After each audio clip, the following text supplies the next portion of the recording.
The following may contain language which will be offensive to some people and inappropriate for children. Still here? Then pour your favorite beverage and let's get this fucking show started.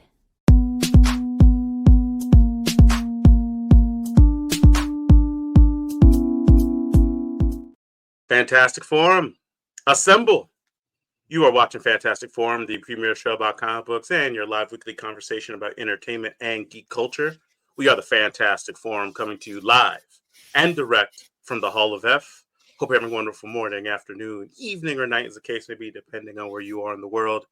And if you're not, you should stick with us. We'll help you take it up a notch. You have the usual suspects in the building.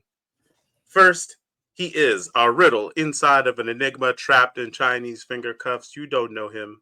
You love him anyway. He's our silent assassin, Jay. Hey, what's up? Indeed. Next, he is our intrepid senior reporter. He's next in line for the cowl. He's our resident Dark Knight detective. It's Oz. Yeah, I'm here. Indeed you are, sir. I'm usually not Indeed. here at this time. I'm like 5 minutes early today. Right. Oz's shift starts like 15 minutes after the show starts. You know what I'm saying? Shout out to Moses Magnum. He is having some technical difficulties, but will be here momentarily. So fret not, good people. And as for myself, my name is Lawrence Young. They call me Mary Young. Welcome to Fantastic Forum. We got a great show for you today because we are going to be talking to you all about the Netflix animated series Blue Eye Samurai, and we're going to be talking to you all about the return of Marvel's most prominent superhero, Night Thrasher. Indeed. So we got Night Thrasher #1 that we're going to review. Blue Eye Samurai we're going to discuss. We're going to talk to you about some comic book news and whatever else it is that you all want to talk about. And we'll tell you how it is you can get down with Fantastic Forum, so you can let us know what it is you want to talk about in just a moment. But before we do that, we want to make sure that we thank Mr. Scott Rubin, because without him, this show would not exist. So thank you, Scott Rubin. Hope all is going well for you, good sir. And with that said, let's have the intern do her thing. Want to get in on the action? Call Fantastic Forum on Skype and join the fun. Too shy to call in? That's okay. You can join the Discord chat room available at fantasticforum.live. Join the party. You know you want to. Indeed. Speaking of Scott, I was randomly on Facebook. And I saw he's selling the Nitropod. Yeah. Yeah, right. He is selling the Nitropod, like the truck, not the business. Not How much? business. I got $5 on it. How much? He wants $65,000. But apparently he's going electric. Yes. So that's exciting. Yeah, no. Like, not only is it exciting, but he's excited about it. Like he's getting an electric Nitropod? He's getting. Oh, well, go ahead, Jay. But yeah, basically. I don't know why Lawrence laughed at my question when apparently it was a legitimate question. No, it's not. He's getting an electric Nitropod. I wasn't. Oh, go ahead. No, I was gonna say I wasn't laughing at your question. I was laughing at the fact, like, I'm like, why am I answering when Jay was talking? I'm like, let me just shut up. I don't have to talk all the time. That's why I was laughing. No, you can answer. Like, you probably do know more and better than I do. Like, I know you're still like keeping up with Scott.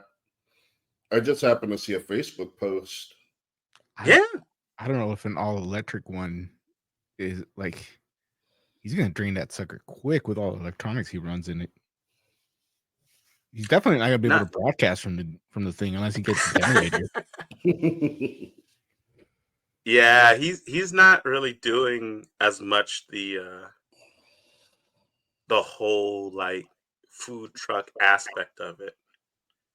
Yeah. Tiger Claw says, "Why, Jay? You want to buy it? You want to buy it from him? You want the Nitro Pod, Jay?"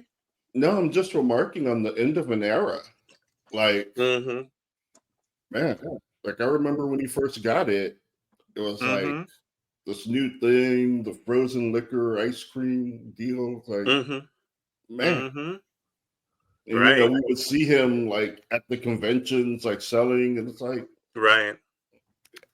I'd walk through it with a black light before I buy it.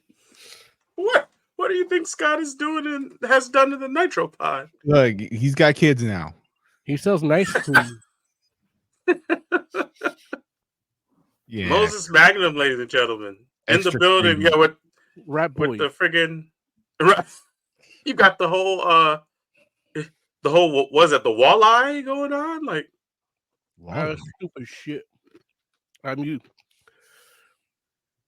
My GoPro is supposed to be on webcam today, and then the program won't run to do the settings. So I put the automatic settings, and it does this. I have the regular settings I normally use, but it's giving me this. So here we are. here we are.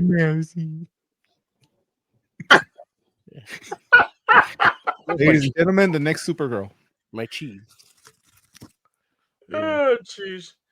But yeah, man. So yeah, fucking bullshit. go ahead. No, it's all bullshit. It's giving me trouble. Then I have to update it's a mess. I'm sorry, Mo. It doesn't have a USB out. For all this money for this goddamn GoPro, doesn't have your USB out, or like a fucking a HDMI out. Damn. Yeah, man. I'm sorry, friend. I hope it works out eventually. Like, yeah, listen, we're just happy you're here. Ukraine who should fix this.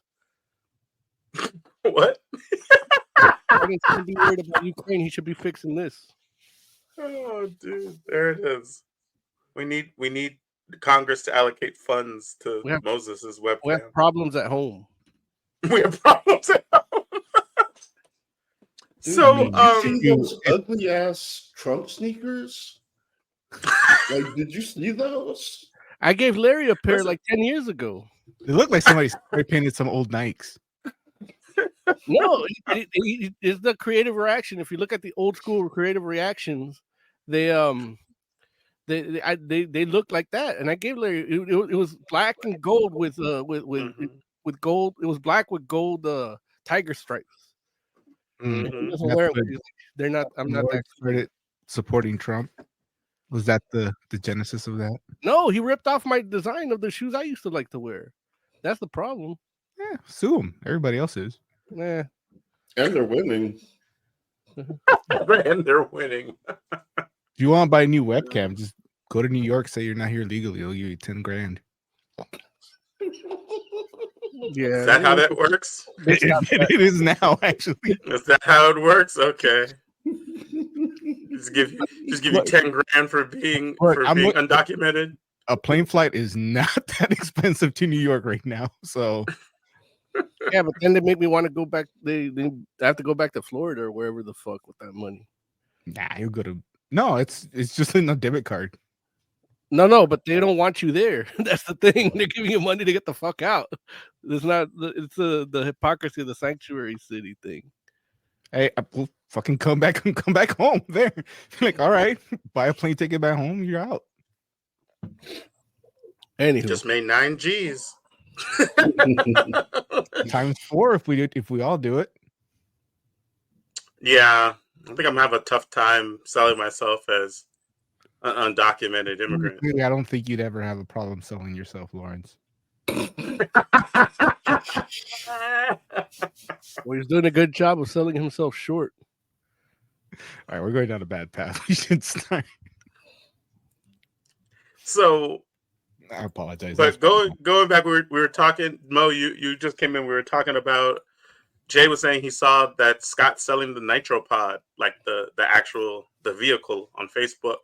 Oh yeah. And Tiger Claw asked if Jay wanted to buy it.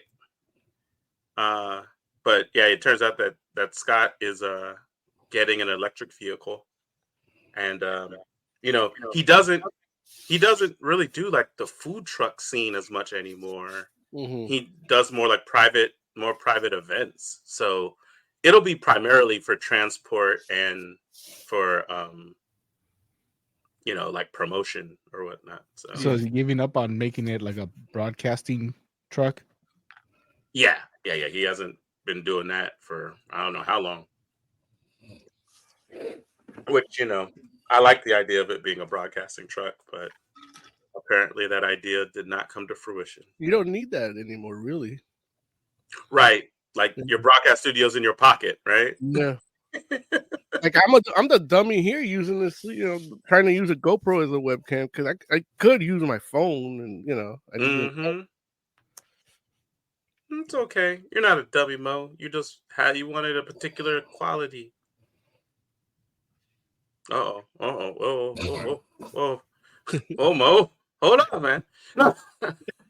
But anyway, yeah. If you want to get down with Fantastic Forum, you can go ahead and go to fantasticforum.live. We'll take your comments directly out of chat, like we did with Tiger Claws, and bring them into the show, like we did with Tiger Claws. And like we'll talk about what you want to talk about. But right now we're actually going to go into some comic book news. So with that said, let's make that happen. Comic book news. We should have a like current. Well, not like that, but like. So, Right. The Borderlands trailer dropped today. The A new Borderlands video game? Movie. Or the TV show? I thought it was a TV no, show. the show. The TV show, What? yeah, on the Prime. The one with Goggins. Yeah, Walton Goggins. Wait, it's a TV show? No, it's a movie. Yeah. With the Is it animated? No, it's live action. it's Kevin Talked about that Hart. before. Are you sure you're not talking about the TV show? It's the TV show.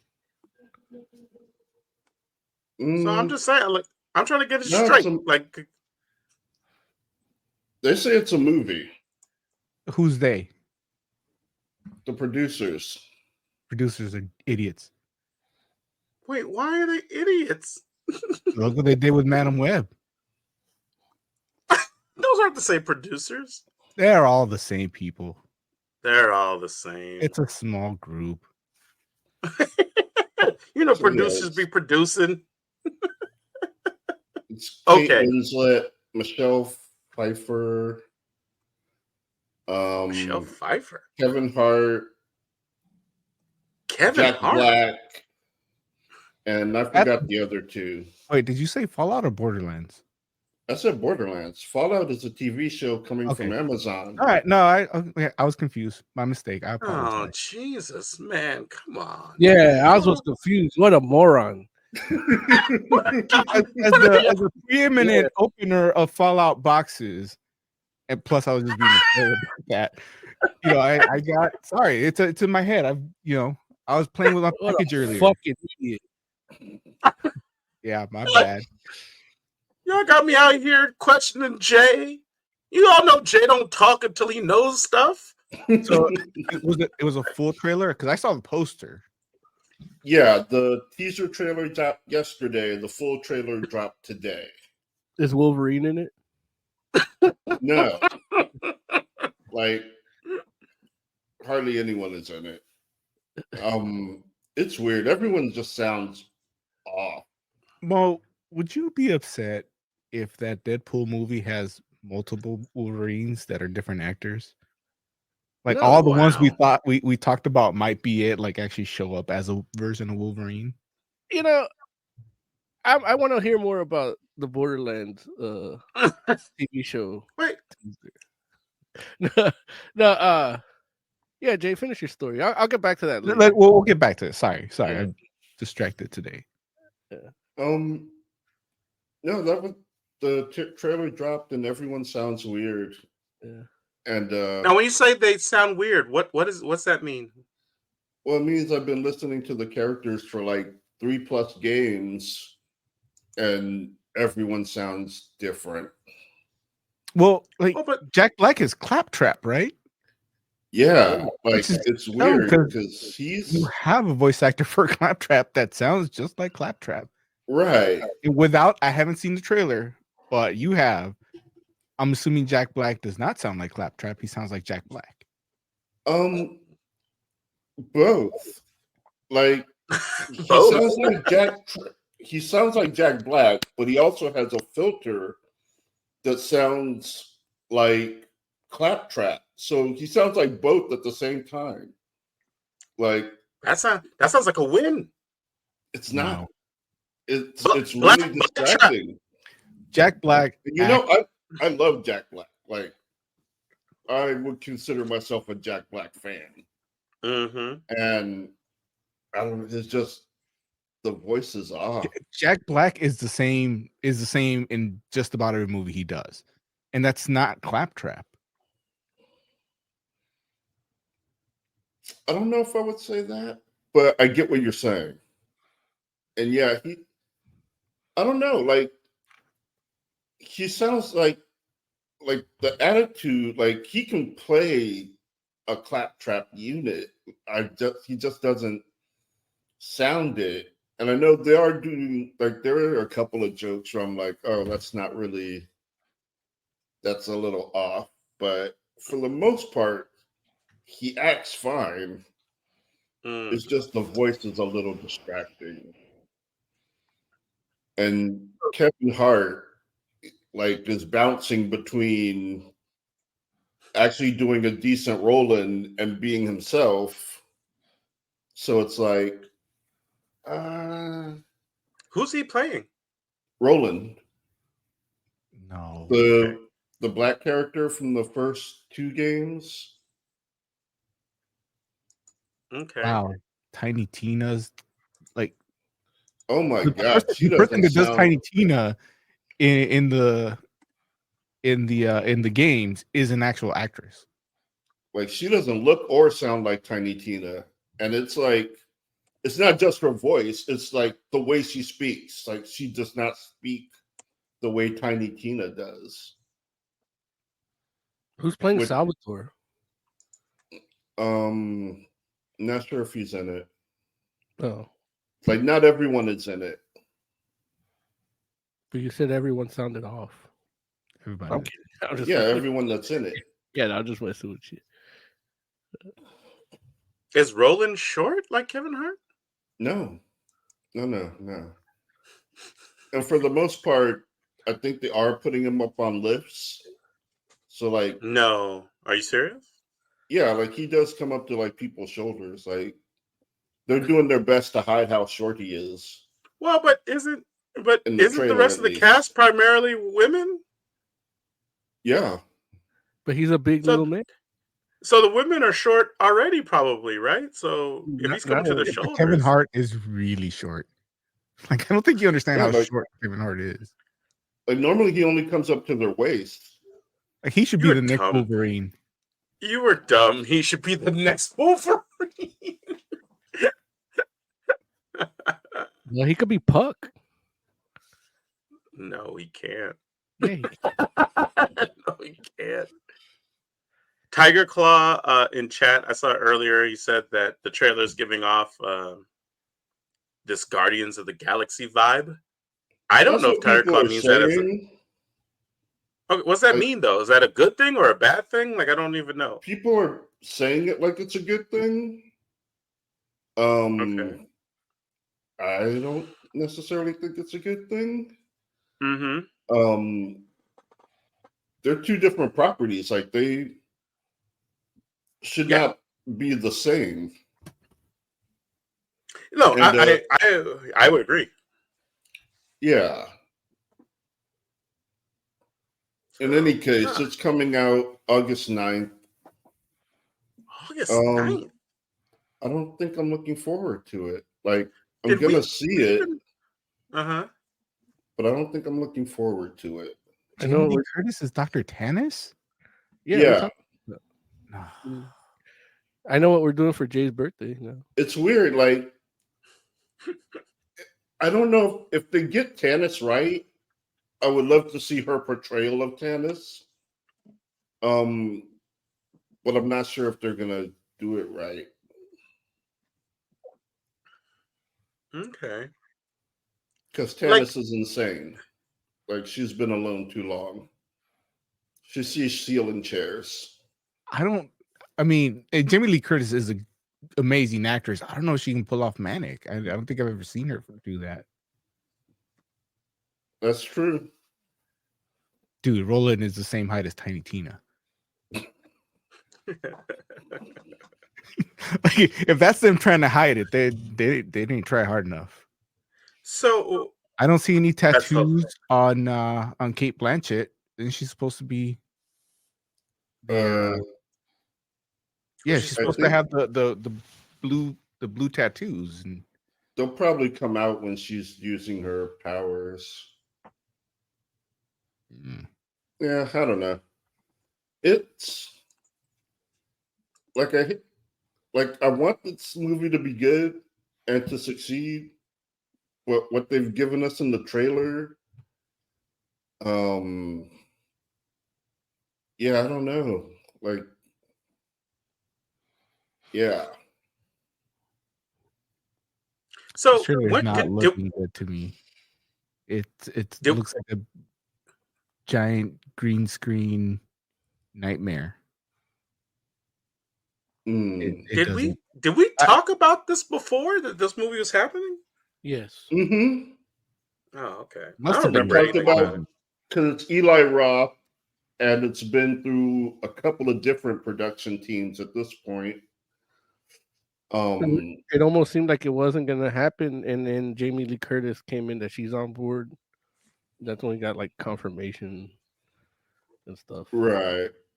And they've been giving out they've been giving out information little by little since, like, I feel like 6 months ago, 4 or 6 months ago. Wow. Okay. Like, I'm just like, I'm looking like this feels like it's coming out of nowhere for me, but I just didn't remember, I guess. Surprise. Yeah. It ain't Disney. He don't give a fuck. I don't think that's true, but you know. Oh, sorry. Go ahead. Tiger Claw says, I've seen some people out there being on negative over this trailer, but I love what I'm seeing. I'm very open when it comes to movies like this. I just hate how people are cynical these days and not giving it a chance without seeing it first. And he says that on Fantastic Four. It looks like it should be streamed. Admittedly, yes. I've seen some of the comments, and a lot of people, or some people, are just writing it off completely, and that I don't think you should do. Yeah. But the first trailer is not awe-inspiring. Well, hopefully this movie doesn't get review bombed to the ground like Madam Web did. Yeah, they were so hurtful to Madam Web, like, just for the crime of being a female-led film. And it's so weird. Did you watch it, Oz, at all? Yes, I watched it. But yeah, it only made like 17 million in the weekend. Mm-hmm. You know, and I was like, fuck, like, it's not that bad. And, you know, I point out the bad things in it, but those bad things are, you know, they're just comic-y stuff. So Oz, what did you think, man? Because obviously Mo and Jay liked it. Dakota Johnson isn't a good actress. What else has she been in? 50 Shades. Oh yeah, you did say that. I forgot. Right. Okay, continue. I haven't seen those. This is like the first movie of hers that I've seen, and she's not good. And normally I blame the scripts. The script wasn't that good either. But when you have somebody like Sydney Sweeney and the other two girls, whose name I forget, because like you're such a bastard. Like trying. They're putting effort in what they have to say, and Dakota Johnson, especially like when she actually becomes Madam Web and she's got the costume. Lawrence, you haven't seen it, right? Mm-mm. You've seen Game of Thrones? Yeah. She's Bran the Broken. Like, she talks like that for no reason. Oh. Huh. It's She was good in Well, Bad the thing Times is- at the El Royale. I didn't see that either. I saw that. I Yeah. don't remember her at all. I don't remember her, but I It could be a good remember side if that she's just like, vanished into the character. I remember everyone doing like a really good job. Like I'm pretty sure she was the one who shot the guy hiding behind the mirrors. Yeah. That's about right. And she was I mean, everyone did great in that movie, I thought. Like Yeah.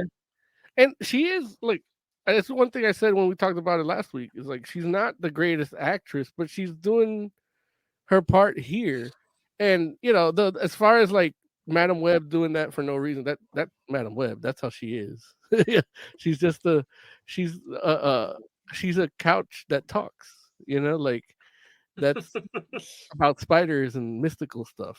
And now when you get to Julia Carpenter, it's a little different because she's not paralyzed, but Mm-hmm. that Madam Web, that's how she is. She is broken through the and yeah, I people are really like talking shit about this movie, and it's almost not fair. Like I want to see what the original cut of this movie was, because when you get to the point that I think you guys mentioned it, that the villain like actually dubbed his voice, and you can like it looks like a like an old kung fu movie where his lips are moving but it doesn't match the words.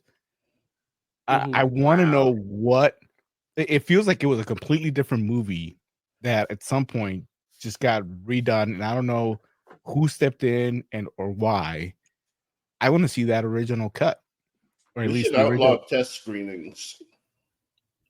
And that might be it. Why would we outlaw test? Well, here's and this is the problem. This is one of the problems. I've been working on a manifesto of sorts, where it's like part of the reason that these movies are sucking and people are having superhero fatigue is because they're really just watering down a lot of these characters for either demographic advantage or of course monetary gain, but like they change a lot of the essence of the characters and just to give you either something they think is different because they might be too similar to another hero, or all these, but they're really ignoring what the character was in the first place. And I've watched it happen with Echo. I watched it happen a little bit with Loki. I watched it happen with in this case, Madam Web, like they don't know what the fuck to do with her power because, she's supposed to be a guiding figure for heroes. Yeah. But they're trying to give her an origin story and they don't know what to do with her. They cure her of her issue and they're like, oh, wait, we got to give her issue because that's what she is. And then give it to her anyway. And it's like, Larry, you said something like it's maybe it's a way of saying like you can't escape destiny. And like, hey, nah, the movie didn't put it that way. It's literally they don't know she's a mutant, and sometimes part of having a mutant clairvoyant power means that your body suffers. You lose your hair. Yeah. Destiny is like Yeah. that, right? Destiny's blind. There's no eyes, but she can see everything. And even here they do that where it's like, yeah, sorry you can't see. It's like, oh, I see more than you know. Yeah. And they show like the future of the characters, and really like this movie is like Terminator 1 with superheroes, and like it's not as bad as they're pointing it out to be or making it out to be. I also think part of the problem is I would have been a lot more angrier if I hadn't listened to Fantastic Forum last week as they discussed it on their show. Because the trailers made it seem like we were going to see the Spider Women. Yeah. Right. And it's like a minute at the most. Right. But it's nothing. Again, like you're getting a movie where you're protecting John Connor. You don't see John Connor being John Connor for more than like 3 minutes. That's what I'm saying. You guys softened the blow for me. Yeah, but that's the thing, and when you talk about superhero fatigue, it's like part of these movies all are the same. They're formulaic. This one gives you a little something different, and people don't like it. And it goes back to like this is a problem we had with comics with like Dan Didio talking about like 52 and New 52 and all that shit, because it's like people get bored of the same thing, and then when you give them something different, they don't like it either. And Right. it's like they call it stupid or derivative or whatever, and it's like, and then they don't read independent comic books, like beneath the trees where nobody sees, which is in the news. I love that book so much. Have you seen the new covers? I did see them. Mm-mm. Mo posted the new covers in our Discord. And dude, I wish I had them they here look because great. that was my news story. Yeah, they fucking Oh, pull them up. I don't have. Yeah, I'll do that. I can go to our Discord and share. But you can talk about it while Jay's pulling it up, Mo. Yeah, basically it's the reprints for like cover, because they're selling out. Looks, I think at this point they're like at third print, and so they're making new covers. So they have a like a Riley Rosmo cover, and like I like Riley Rosmo. Yeah, dude, I love him. No homo, but yeah, a little homo. Yeah, a little bit. I don't. He deserves it. He's talented. I don't even think you got to say that anymore. What? Huh? A little? What? What, you can't say you could be a little bit? No, you can be as homosexual as you want to be these days. That's okay.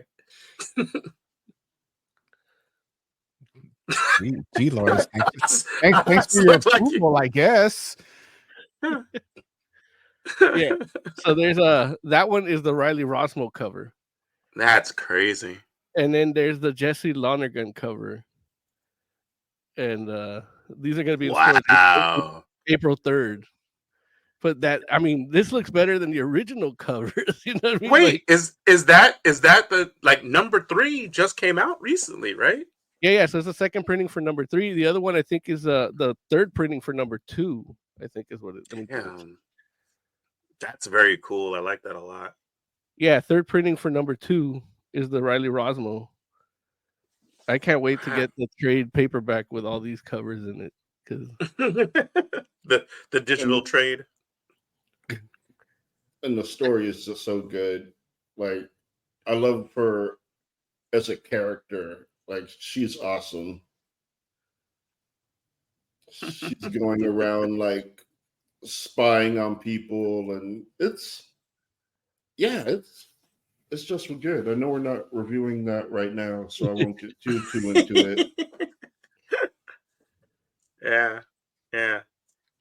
Emily says Mo isn't homo, he's moho. Look, that's probably true. knows me better than everybody. So cool. So yeah. What else is happening in the news, gents? Anything else? One of your stories. You have to do homework too. IDW. IDW released info on one of the new Teenage Mutant Ninja Turtles comics. Oh, what they say? Coming out. It's going to be, they're doing a, hold on, news. Night Watcher, which is, and I know Tiger Claw will correct me if I'm wrong, Raphael's vigilante persona. The one with the that's going to be the one with the suit. Yeah. Oh, yeah. Night Watcher. Yeah, that's one of the comics coming out of the whole new Turtleverse. That's interesting. Is that going to be a limited series, you think, or is that going to be ongoing? Tiger Claw, is that limited or ongoing? Yeah, Tiger Claw. There it is. Yeah. So I'm sure Tiger will let us know. Yeah, Tiger Claw says. But it's being written by, I believe, Junie Bai. Tiger Claw says it says ongoing. Okay. So that's interesting. Like, are they trying to rock? Are they trying to Wolverine Raphael? They're Nah. like, let's spin him out, and then when they No, launch their next comic in the Turtle universe, Raphael will be on that team too.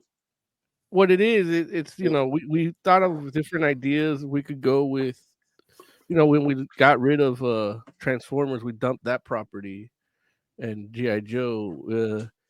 We decided to go, focus on what we have, which is Ninja Turtles and Star Trek. So we're really like putting effort in there. Big shout out to Heather Antos. She's great. She does good things. Yeah, we brought her on board too. Okay. She's like the main Star Trek person, if you don't know. Thanks for letting us know. Yeah. So I don't know if you guys heard, but I know how much you all love horror, and I know how I much you all do. love comics.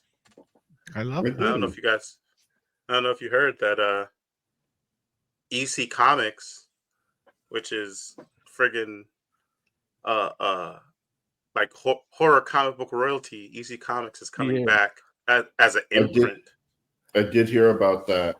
Yeah. On Oni. It made me so happy and so sad. I can tell. Why so sad? There's a comic, there's a story, and I think Tales from the Crypt or something, like one of the EC books, there's a story called Gone. And I can't find it. And it's like, so you would say it's gone? Yeah. It's like one of my favorite haunted house stories ever. Like, It's so good. Because it's all from the outside of the house. It's a haunted house story told from outside the house? Yeah.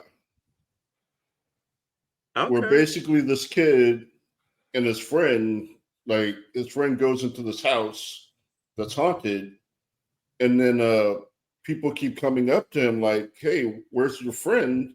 He's like, he went into the house and never came back. And so everyone, like the people keep going into the house and not coming back. And then eventually he's just there like, well, fuck it, I might as well go in too. And he goes in and doesn't come back. Damn. It's like awesome. Seeing the haunted house from the outside. I might have that actually digitally. Oh, if you have that, please share. Yeah, I don't know what number it is, but I believe it is a Tales from the Crypt, or the first one where it's like Tales to Astonish or whatever, like or Spine Tinglers, like the one of the early ones. But right, I do have like digitally the entire run from like, I don't know, from like 50 to 70, so it should be in there somewhere. If not, I hope like you can't imagine how useful typing EC Comics Gone is into a search engine.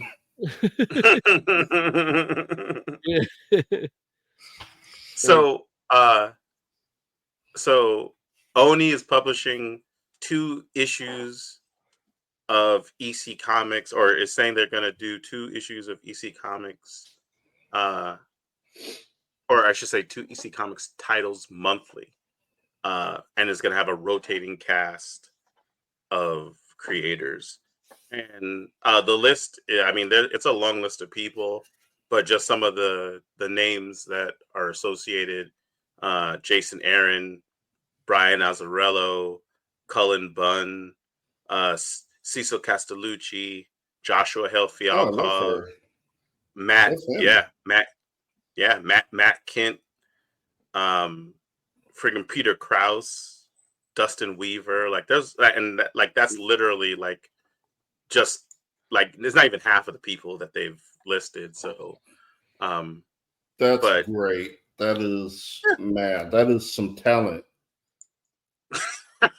so the also, first, I didn't know who Dustin Weaver is, and now like I get a reference that I didn't get before. Nice. Wait, what now? What?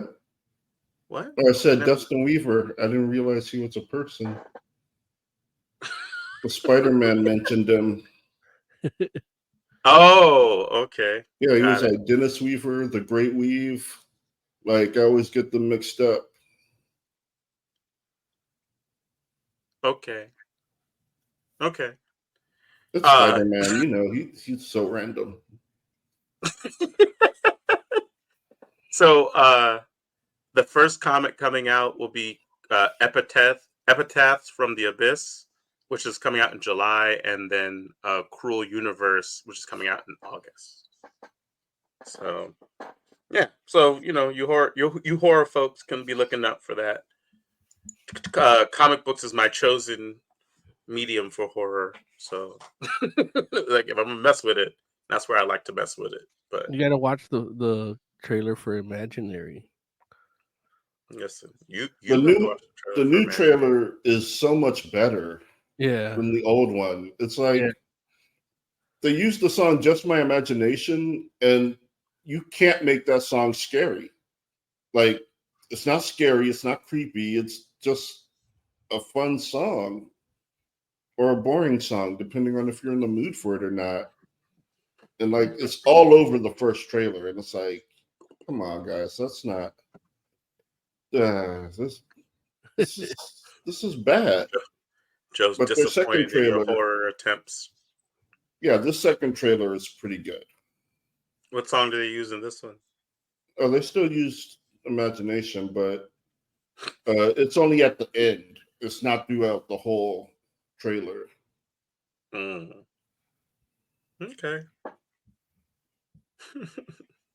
It's like I've it's been interesting how they all have like they'll use songs that aren't necessarily like normally seen as horror songs, but then they slow it down and add like the kind of distortion to it, and all of a sudden those songs seem scary. Except the Just My Imagination. Like, they tried it, it failed. Okay. I'm What gonna do it. would it be I'm gonna harder do to do it for? Oh, go ahead. I'm gonna do it with This Little Light of Mine. Listen, I think that would actually work. Don't quote me on this, but I'm pretty sure someone did it already. And you're probably right. It does sound Yeah. a little familiar. Like, I think Someone there was a horror movie that did that. Someone should do it with Hey Ya. Oh yeah. Or That Party would be Rock. awesome. Like if you could make a Party Rock, like if you could make Hey Ya scary, that would be wild. Look, I'm looking at you, Jordan Peele. Where you at? No. Hey Ya. And that should be the title of the movie too. Hey Ya. Oh, jeez. We got any other news we want to talk about before we start doing some reviews? Let's get into Henry Cavill's joining Disney. Oh yeah, I think I did hear about that. I didn't see an article, but I did see a meme. He's signed to a MCU project. Yeah. And obviously everybody started saying, "Oh, Captain Britain," but now I'm hearing Doctor Doom. Henry Cavill would be a good Doctor Doom. Yeah. He should be Cyclops. What? He'd be a No, good Cyclops can never be that dreamy. Why would you? My thing is, why would you want to cover that face? No, but for Doctor Doom, that would be great because like Doom, Yeah. like I like the version of Doom that thinks he's like totally disfigured, and then Yeah. he gets his mask knocked off, and he just has like one little scar on his face, and it's like, my God, he's all super handsome. You're like, how dare you? I love that version of Doom. He's like, look, don't look at my shame. No. You're like, this fool's tripping. Still got a scratch, and he's like, my thing. That's like Mo when he gets a pimple. Yeah. Where's the Phantom of the Opera mask? Oh, wait. I don't know why the idea of Mo and a Phantom of the Opera mask is so funny. It's like me when my webcam doesn't work. Oh, jeez, man. I would not say Doctor Doom would be the first place I would probably think of to put Henry Cavill. I'm not like Captain Britain. I feel like he would be a waste for that, honestly. Yeah, Which yeah, I feel that too because that's what I saw him with the clothes. But again, they didn't put a mask on him; they just put the clothes on him. But for me, it's like I really like with this dissolution of the DC universe that they had. If I was Marvel, I would just hire all that Justice League and make them into the Squadron Supreme. dude, that would actually be so cool if that fool was Hyperion. Yeah. Oh my god! And like, it's like, I mean, he needs to dye his hair though, but that would be really cool. It's fucking MCU. They fuck up other shit than hair. Like he don't need to do the hair. I would like for that, but that's not an end all thing for me at this point because, like again, they're giving a shit. So it's like he could probably do Sentry. He'd be a good Sentry. He'd be a good Sentry too. Yeah. Damn. See, that's what I'm saying. Like all of those ideas are better than Captain Britain. And I'm not saying that, you know, I might have to actually see what his Doom is like to know if he would be better as Doom or like, you know, Sentry or Squadron Supreme. But yeah, I mean, it would be awesome to cast him as one of the Marvel's like Superman analogs. Like that would be really cool. Like I mean, this might be a controversial choice, but even the Molecule Man, like I think he could play that. Like he could play it really well. I just, you know, it's like just the acting wise, But again, the physique and everything, like you want him to be a superhero, you know, not a Molecule. Right. I would like. Could he do Gideon? Yeah. Gideon from like X-Force? Yeah. And that's like, the dude was meant to be a superhero. He could be Shatterstar, he could be Gideon, he could be Forearm, he could be Random. You know, like wait, Henry Cavill looks like Forearm. Yeah. Oh crap. Yeah. Look, get that man a head sock. Yeah. Dude, get him, or it's not even a head sock. It's what are those things called? I don't even know. The 90s things. That's Tiger Claw says he's in Guy Ritchie's new movie. Yeah, Argyle. Yeah. Yeah, that looks good. He's good at that. Argyle is actually really good. Yeah, and the twist is fun. Yeah. Oh fuck! I want to watch it so bad. Tiger Claw says not Argyle. Not Argyle. No, there's a new one with like a World War II one that I saw him. Oh, he's in that too. Yeah. I don't even know. Argyle. Yeah, no, Argyle is was it Matthew Vaughn's movie? Oh, the dude that did Kick Ass and Kingsman and all that. Yeah, I get the two confused. Yeah, damn. The thing is, you know, Matthew Vaughn. They both have that stylized, like that over style. That's what I was saying. Like Matthew Vaughn is like when Guy Ritchie was good, then Guy Ritchie started being bad, and then now he's good again. Now I mix the two together. You know, like they're just one filmmaker. But dude, like those two dudes doing like like a Guy Ritchie, a real Thunderbolts movie, not what they're giving us, would be fucking tight. The Ministry of Ungentlemanly Warfare. Yeah, that shit. Right. Is the Guy Ritchie. That's a great title. Yeah. I love it. Looks like a good movie. Watch the trailer because it looks good. It's a Guy Ritchie movie. So what if they get Henry Cavill to be Wolverine? He might be that patch. Everybody's too tall for Wolverine, but they get him anyway. Not Kevin Hart. He might be a better Sabretooth.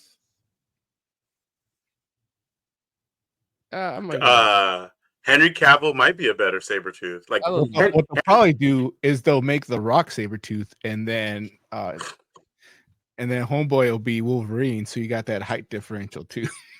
If they're smart, if they're smart, the MCU will stay as far from The Rock as possible. Hey, why do you say that? Because then we'll have a look at how he fucked up Shazam. Yeah, they already have a little heart. They just need the Big Johnson. Wait. So we're gonna blame the issues with the Shazam franchise on The Rock? Yes. Like that's who's the problem? You're crazy. He got Cavill back in the Superman suit for that movie. Yeah, and then what happened? They destroyed the universe just to get rid of them. The universe needed to go. Listen, I will tell you, and you all know, like it's like I'm no friggin' like DC fanatic, but I can promise you, like the friggin' like Black Adam wasn't the problem with DC movies. Like it wasn't a gem or anything, but that was definitely not the problem. Like, man. Like you Like, you saw those 2 Shazam movies, right? They got 3 of the 4 Jumanji casts. they got They need better. to complete the set. Like the second one is better than the first one. I haven't seen either. Listen, I know. You shouldn't, Mo. You don't run have around and to. be so angry. But yeah, honestly, and I know you brought this up, Lawrence, but the only real issue with the Shazam movies is Zachary Levi.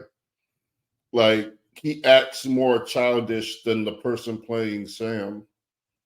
Yeah, and don't get me wrong. You said that I feel like that is actually the main problem with the movies. Like, who's Sam? Huh? Sam? Not Sam. Whatever his name is. I don't. Billy. I don't know their names. Billy. Yeah. No, yeah. But I think let me put it like this: the first movie for sure. If you got a better actor to play Shazam, those movies still aren't good. Yeah, like they're okay, bad. But they're also based on the crappier Shazam like comics too, right? Like the new 52 ones. Yeah, but loosely, like not in like only in some. Yeah, but that's what I'm saying. Like if you were to like base your work on a Judd Winnick run, it'd be different, you know. I remember him. I don't know that. I don't think Zachary Levi could do that, but you know, again, I keep saying this to you, comic book movie studios with the adaptations. Just come to me, all right? Just ask me, and then I'll tell you. I'll do it for free. I'll consult for free. I'll just make sure you do good shit and you make money out of it. Yeah. They do have to pay you, right, Mo? I mean, $1 and maybe some. I mean, I do it for free, but legally they'd have to pay me at least $1. Or get you lunch at least or something. Yeah, or 1% of the back end. Oh yeah, like good luck with that. Yeah. Lunch is fine. Lunch is fine. They don't know how much I eat. So okay. All right, you guys ready to get into some reviews? Yeah. Yeah. Let's do some Blue Eye Samurai. But good lunch, not McDonald's. Right. Also, no, more about gel coat. When the fourth round would... Don't you call it?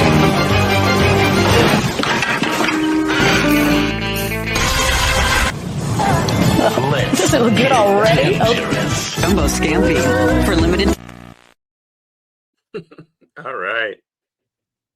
So, Mo, man, why don't you tell us what's the deal with Blue Eye Samurai? It is a historical fiction animated series. Hello, I'm Rap Boy. But it is a historical fiction animated series based on Edo period Japan, and basically they blocked off all white people from coming in, all Westerners, closed the borders, and they dubbed all the half-breed people, mongrels and deformed. And the story follows a young girl that is seeking revenge for the death of her mother and being treated like shit for being a blue-eyed kid, half-breed. And you watch her grow up and then take revenge, and then boom, hilarity ensues. There it is. There it is. Yeah, no, 8 episodes. long and short of it. It's 8 episodes. Yeah. Once you watch one episode, you can't stop. So it's just I watched it all in one sitting when I did. Man, we actually talked marathoned it, about huh? I'm surprised we're actually talking about it because I just watched it for fun and I just brought it up for some reason just because I thought it'd be good to watch it. But I guess it is getting a season 2, so that's good. I don't know when that drops. Yeah. So, with that said, look, you Mo, you watched it, like binged it all at one sitting. You said so.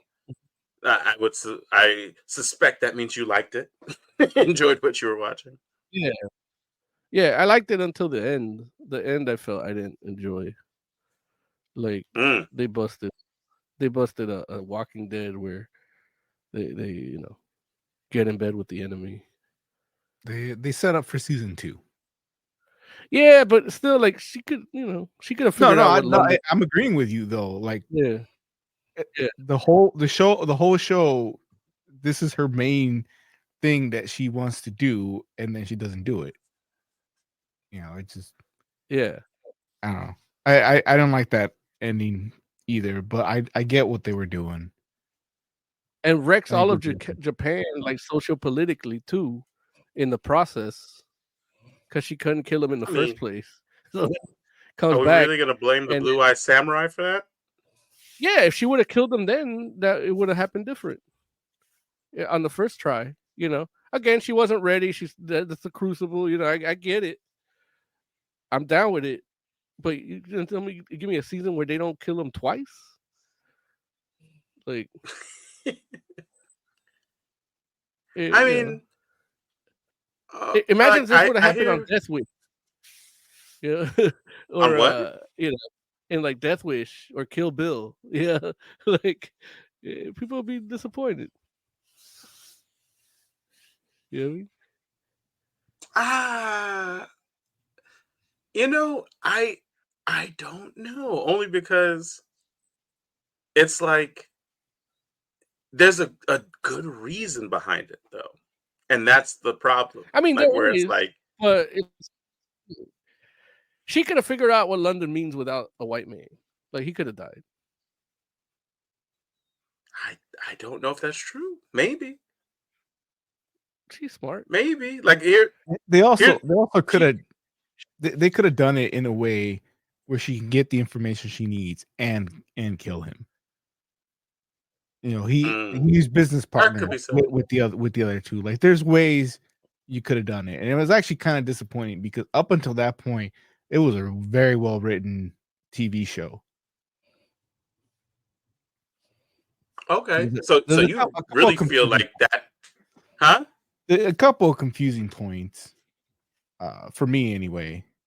No. Like what? Actually, well, like I think my favorite episode is the one with the puppet show where they tell the story of the Ronin. Up until then, I thought she was on this revenge quest. These people killed her mother. And that episode, you find out that that's not how that story ended. Right. Well, when she goes back to the revenge quest, like at that point, it seems like kind of pointless. Like the reason she was doing it at first doesn't exist anymore, and it feels like now she's just doing it to do it.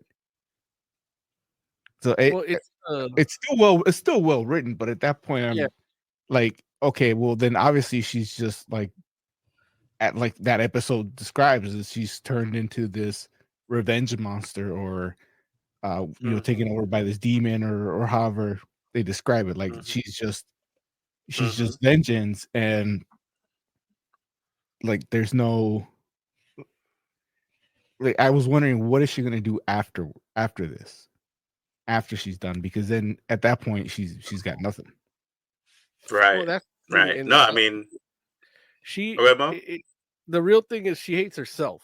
and she's killing them for creating her, and that's really where it's all gonna go. And I think in the end she will find, like, she'll do the Hadakade and just take herself out once the work is done, That could be the case, or like, I mean, she always said that she's not looking for like happiness, right? Like, not looking for like uh like contentment after the fact, just just satisfaction, and that's it. So who knows? Maybe you know uh uh the ritual suicide is the way it goes after the fact, but maybe it's just regular life, just some place to be alone and not have to worry about people. She technically has that house where the horses were being kept. Yeah. She did. She also did socio-politically destabilize Japan. So She's obviously a very talented swordsmith. Like, she's learned from the best. Yeah. She could just set up shop and live like the old man did by himself for years. Just making swords. Somebody shows up, makes him a sword. Yeah, that could be the case too. And that was his zen too, Yeah, man. Like I'll tell you, man, it, like, this show, like, I hear what you said, Oz, in regards to it being really, really well written up until a particular point. I personally thought it was just well written all the way through. Well, the particular point is like the last 20 minutes of 8 1-hour episodes. Yeah. And I know for myself, I was kind of like, I wasn't certain how it was going to turn out. Like, when you had the dude basically kind of saying like, "Hey, you need me." I wasn't certain, because I like, it really felt like it could go either way. But it's one of these things where it'll be interesting to see what comes next. At least I know for me, that's how I feel, because I mean, it is wild, and it's interesting because for me, like, Mizu, the main character, gives off like some original trilogy God of War kind of energy, but just manifests in a different way. You know what I mean? Like that, like, it's 100% like young Kratos. It's just, is the anger is just more focused, and more like more contained, I guess. And that made the whole series for me a joy to watch, where I was just like, wow, like, it's like a force of nature just coming through and like wiping out things, which is awesome. Also, a surprising amount of nudity as I tried to watch this at work. Right. No, I agree with you. I agree with you. It's not like gratuitous either. Like, it makes sense to the story. It does. There's a few times where it's not even sexual, like the catch the stick scene. Yeah. It's like it's just what's happening, Right. Yeah, absolutely. Like, and it felt, which is something that I haven't been able to say about something where I've seen nudity in a while, where it felt pretty even-handed in regards to like male nudity versus female nudity. I feel like a lot of stuff lately, you see a lot of men get naked, and like they take pains to make sure that if women aren't clothed, like, they don't show it, which is, I'm not saying I need any nudity at all, but it's weird to me that it's like, okay, well, you have nudity over here and not over there. And so this was like pretty much like, it felt pretty even to me, but look, what do you think, Jay? Like, we'll turn to our nudity expert, Jay. Like how do you feel about the levels of nudity and the evenness of male versus female? One of the only reasons I champion male nudity in fiction is just so that I can enjoy my female nudity without, you know, without guilt, like guilt-free Uh-huh. enjoying. Like if there's some for everyone, then I'm happy. And I can enjoy my female nudity, and whoever likes the male nudity can enjoy it. Mm-hmm. Like, I don't enjoy it, but I do think it should be there for the people that do. Mm-hmm. And yeah, this show, I will say I only watched the first episode. Oh, that's fair. Unfortunately, only the first episode was on YouTube. So I didn't get to finish the series. But Mm-hmm. judging by the nudity in the first issue or episode, it is, I wouldn't say balanced exactly, but it does go both ways, which is great because the Mm-hmm. people that are into that. And Tiger Claw says, is the nudity done tastefully? I can only speak for the first episode, in which, yes, it's very tasteful.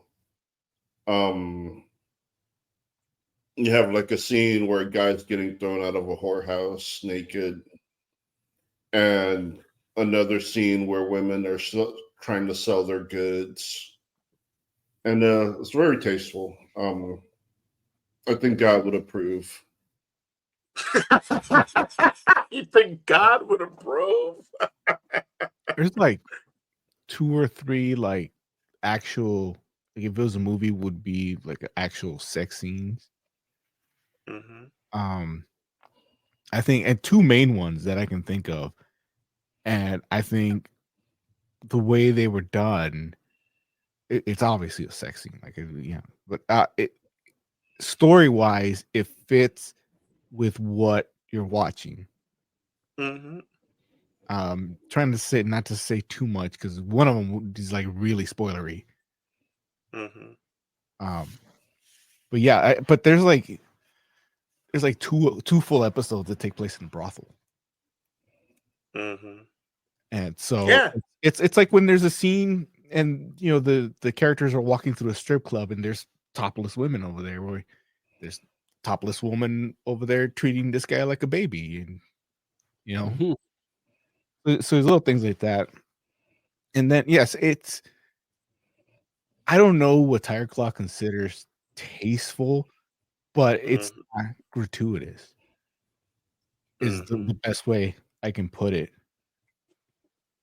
I will say for me, the first episode had like just enough. Like I wasn't wanting more.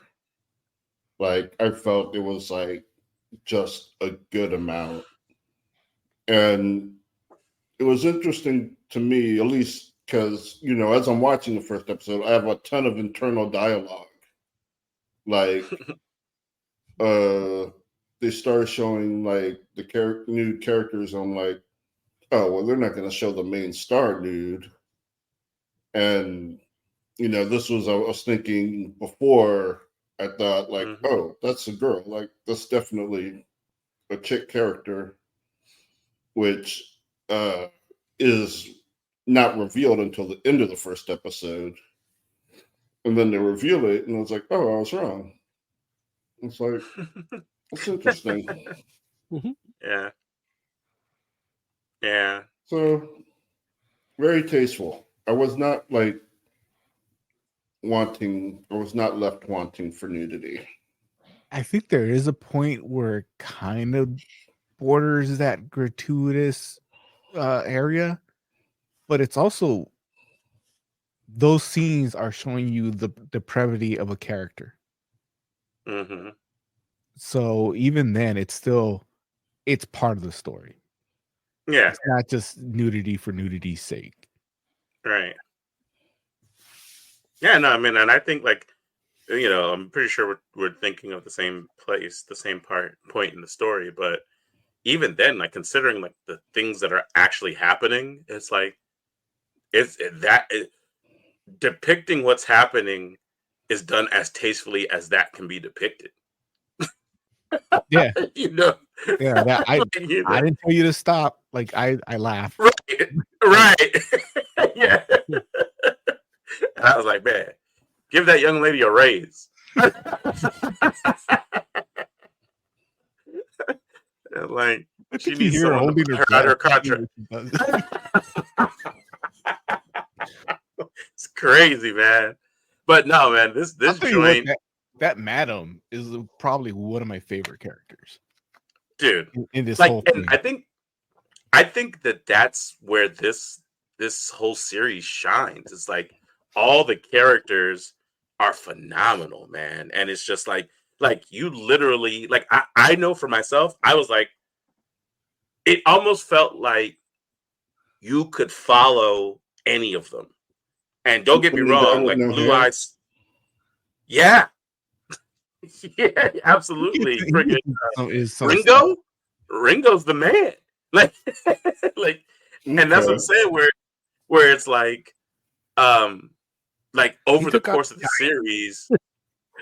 That scene where he fucked up the giant, I was like, man, this dude got his wish to come true. Like, this was really like the greatest. Yeah. Fucking not only he fucked them up with the food, and then he used that to his advantage to fight with whatever little bit he could fight, and won that fight in like 2 hits. Yeah.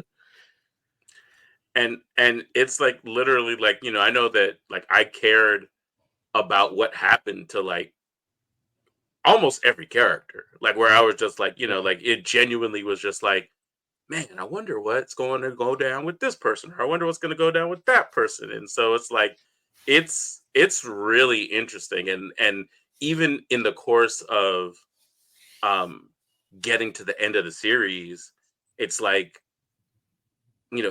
Mizu is the main character, but it definitely feels like, Mizu doesn't have to be. And you could literally like season 2, it would not surprise me if we definitely like touch base with a lot of the characters from the first season. Even though they're going to be like some of them are going to be separate, some of them are not going to necessarily be interacting with one another. So I'm just like, wow, like it's good. It goes back to the writing. I think like it's real good writing. And if I'm not mistaken, I feel like almost like every episode is written by like the same 2 people, right? Yeah. Like, which is wild. I'm like, man, like good for them, man. Like that. I don't like that's a hellified writing team right there. Like I feel bad. I should have been ready with their names. I know. I'm looking it up. Okay, thank you, Jay. I apologize for that to the audience, but yeah, husband and wife team: Amber Noizumi and Michael Green. There you go. Yeah, man. No, it like the characters are top notch. How did you all feel about the animation? Let's start with you, Oz, and then go to Jay and Mo. It was good. It felt like part of me thought that maybe they did some mocap for it too. But the way they did it, I think if this was live action, it'd be like the not green screen, but whatever the Mandalorian uses with that technique. Yeah. Like with the Unreal Engine movie screen behind you, like where the Unreal Engine, the video game engine. Yeah, like you get this like weird look that sometimes works, like in the Mandalorian, sometimes doesn't. But because it's all animated, I think it really makes everything kind of pop a little bit. Looks kind of 3D-ish at some points. Mm-hmm. So I'm assuming it was like actually drawn, but it could be computer animated. I don't know. It's a hybrid. 2D, 3D hybrid animation. Okay, and that's probably why I got that. It's by French studio Blue Spirit, which it works really good when you don't have live characters, like live people. It can look really good, and this looked really good. How about you, Jay? What'd you think of the animation, man? Oh, I thought it was great. There's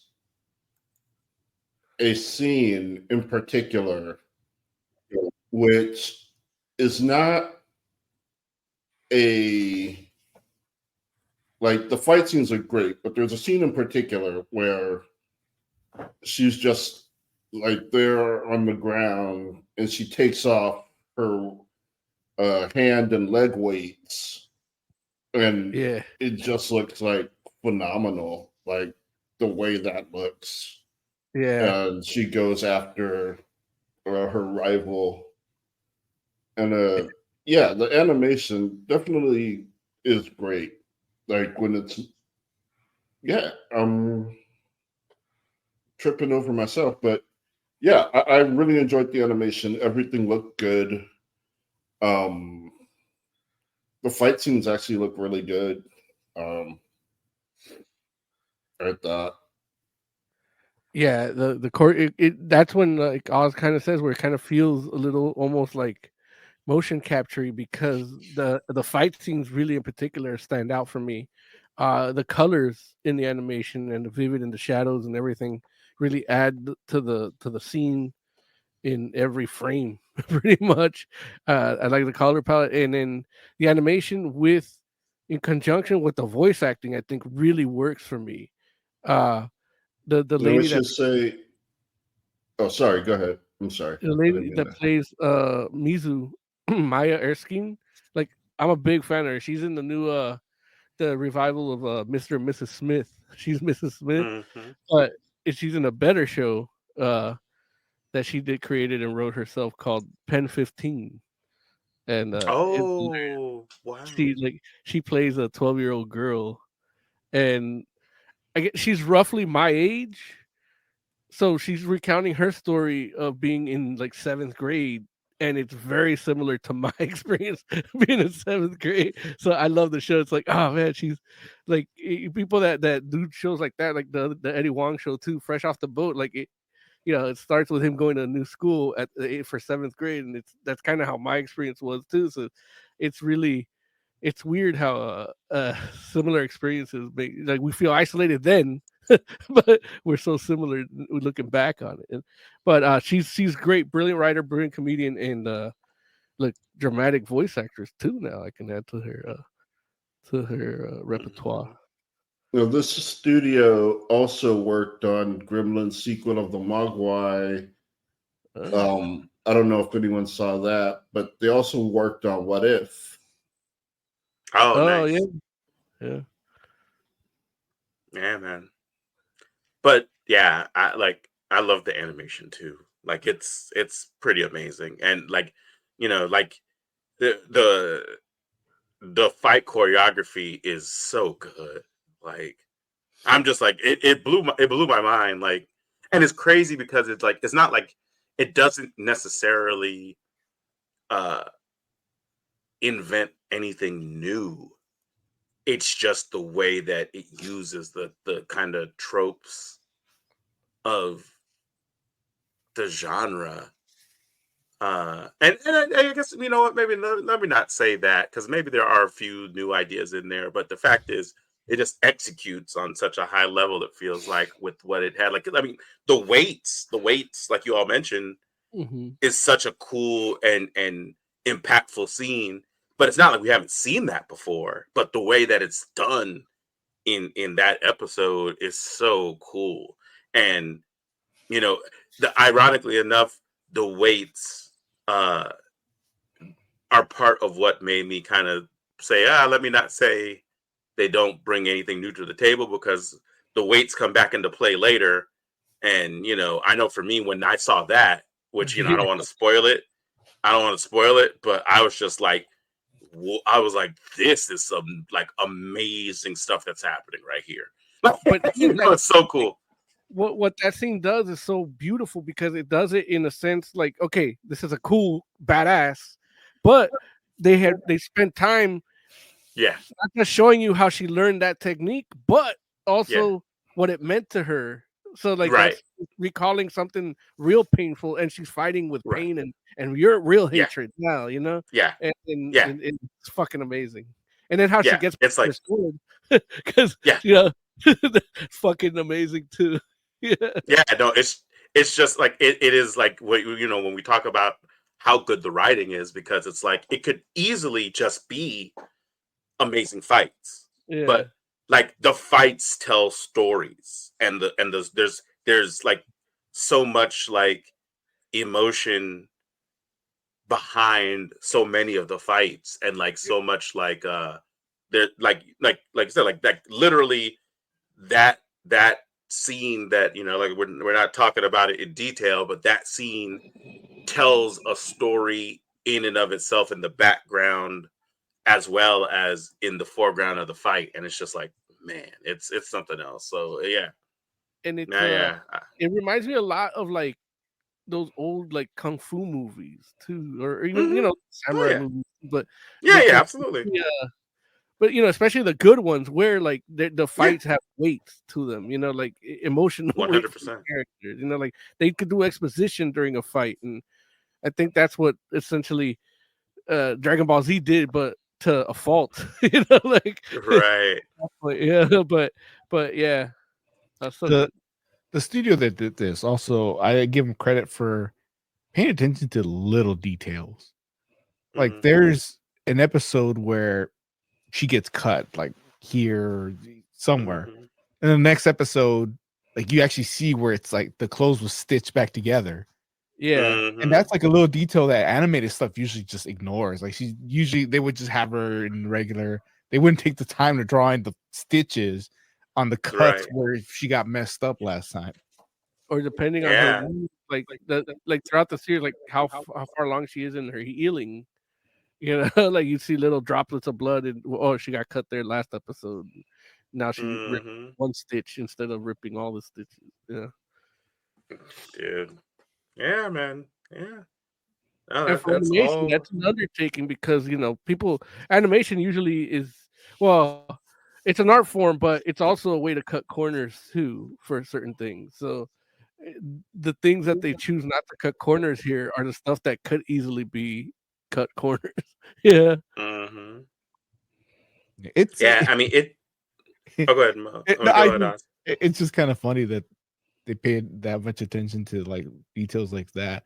But it's still an animated fictional story.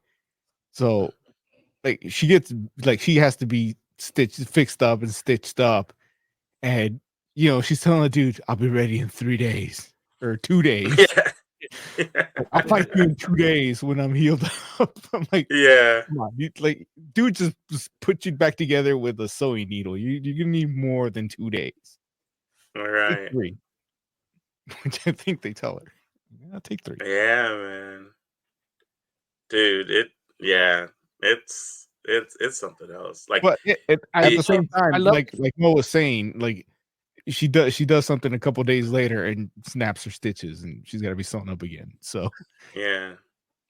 I yeah, love the little like they weave a lot of threads in terms of like B plot and subplot, and yeah, and one of those is the rivalry, like how it could have easily, like you saw it flowing into almost romance, but Mm-hmm. it stopped. She stopped it, but it was like this dude literally like, got a hard on sparring with her, thinking she's a dude. He's like, sorry, I've been thinking about the other chick a lot. I've been missing her. And she's like, yeah, don't worry, bro, I got you. Yeah. I thought they were gonna do it at that point, and then again, a credit to the writing. What actually ends up happening in that scene was It was like it's fucking completely out of left field. It makes sense in the story. I wasn't expecting it. yeah. Yeah. Yeah. And that's when when talk about like, well, again, bringing it back to superhero fatigue, that seems to be the theme of the day. But it's like, they do something a little different, and some people would be like, nah, they should have just done it. And they're like, nah, man, that's not for the integrity of the character, the integrity, they're honorable people. Their whole rivalry is based on honor. And it's like that means more than your little wet penis, Indeed. They actually signed a contract for a death match. Like that's the Yeah. kind of honor we're talking about. Like there's contracts. I think and the other characters, random characters, have a duel, and like they even show their contract. Yeah. To the audience, it's yeah. 5 out of 5. Yeah. I know, Even right? Exactly. Even with the bad ending, it's still 5 out of 5. Like for me. Listen, I I'm dispute just that gonna the rate it. ending I is don't know how bad. much life my camera has. There it is. But no, we're at that time anyway, though. So look, we got you, Mo. Why don't you rate it, Jay? I would give it a 4 out of 5. Like, I like the story. I like the animation. I like the goggles. The weights are cool. Like a lot of good stuff there. Yeah. What would you rate our review of the rest of the episodes? Oh. Say again? What would you review our review? What would you rate our review of the rest of the episodes? I would give it a 4. Like, you guys are pretty entertaining. I will. I was gonna say, Jay's about to say Rachel 2.5. Not impressed. No, you guys are good. There's nothing left for me but my own blade. Like, I know realistically, I already wanted to I already want to finish watching it. So yeah, you guys didn't make me want to finish watching it more. Like I already just watching the first episode, like I wanted to keep watching it. All right. Jay, we'll take the 4. Thanks. No need to tell us how useless we are. No, but I enjoyed listening to you guys talk about stuff. Don't give me your pity. No, it's one of the reasons I do the show. Like,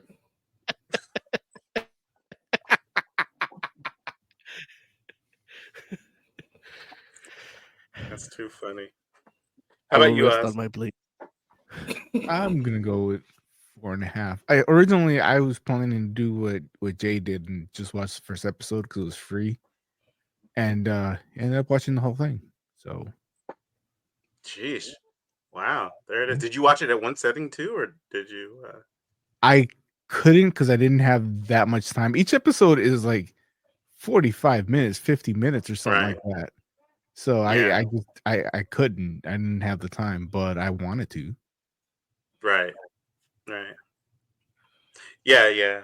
I'm gonna give it a 5. Like, as far as I'm concerned, I'm like if you like martial art movies, like you have to watch this. It's like, but even if you look, it's like it's so many different. It's so many different segments because, like, if you like revenge movies, I feel like you'd have to watch this too. You know, it's like if you like anime that doesn't qualify as anime, like you could watch this. Right? Nah, man, it's phenomenal, man. Like you should mess with it. Take the recommendation for Fantastic Forum. I don't believe you will be disappointed if you put your time into Blue Eye Samurai. So, all right, y'all ready to talk some comics? Yes. Yes. Let's do it. Snake Jazz. Review. Review. Well, not like that, but like.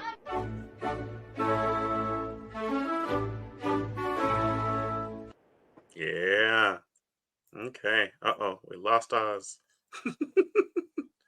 I was like, I don't be reading comics.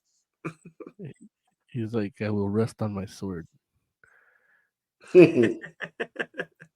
All right, Jay.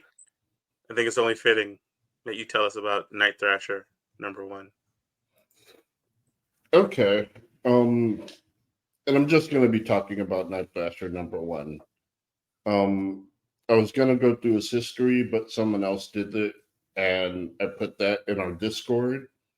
So if you want to know like the history of Night Thrasher, check out our Discord comic section. And that brings us to Night Thrasher #1, where Dwayne has decided to take all of his toys and go home.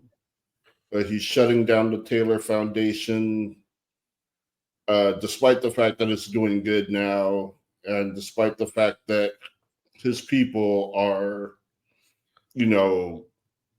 using it to do good. Like, he's basically saying, it's got my name on it, so it's gotta, like, I'm done with it. Like, it shouldn't have existed in the first place. And he's not sure what to do with himself, but he ends up getting involved with these kids who are doing smash and grabs. And it turns out they can fight, and they can fight specifically him. And so he goes to find out who's the mastermind, who's teaching his fighting style. And it turns out to be former New Warrior Rage. Dun, dun, dun. Yeah. Yeah, no, pretty much. I remember last week, we don't need Rage. Yeah, we don't. And look what happened. He turned into a bad guy. That's how much we don't need him. Like, he went to the other side. Well, technically, Rage started as a criminal, though, right? Did he? I think he might have. Yeah, I think so. So he just going with his natural impulses. No. Yeah. He's the one that had that mask that looked like cat whiskers, right? Yes. Yeah. Yeah. It was a weird kind of like luchador / kitty cat. Yeah. I like Lucha Cat. Because the 90s. Lucha Cat coming to Webtoon. Yeah, because the 90s. Yeah, it's funny. I was reading Contest of Champions, and I put a panel into our private chat, and I also put it into our Discord, where the British Punisher is trying to explain how cool he is, like Night Thrasher is. And he's like Captain America, and he's Black Panther, and he's also Tony Stark, and he has a skateboard. And the chick is kind of like, I guess you had to be there. Yeah.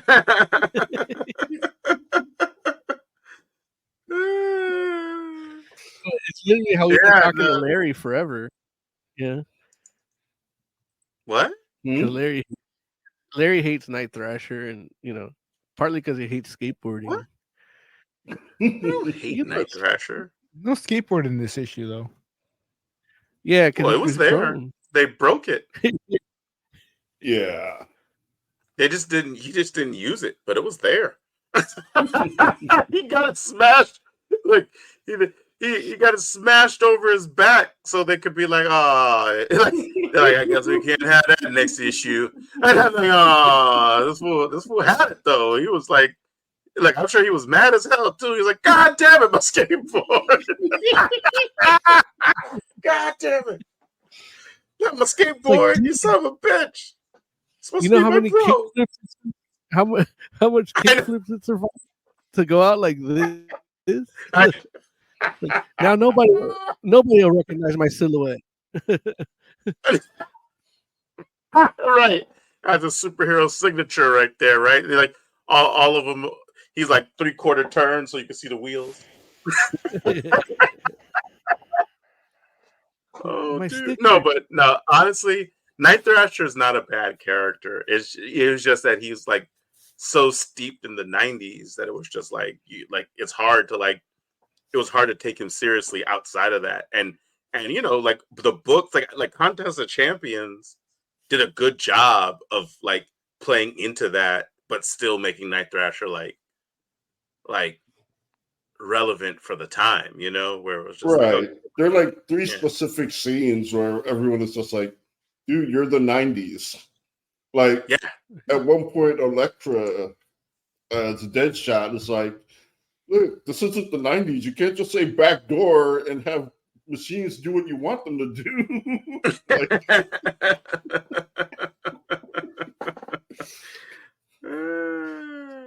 Yeah. Oh, yeah. Exactly. Yeah, man. As But someone yeah, that didn't read Contest of Champions, uh-huh.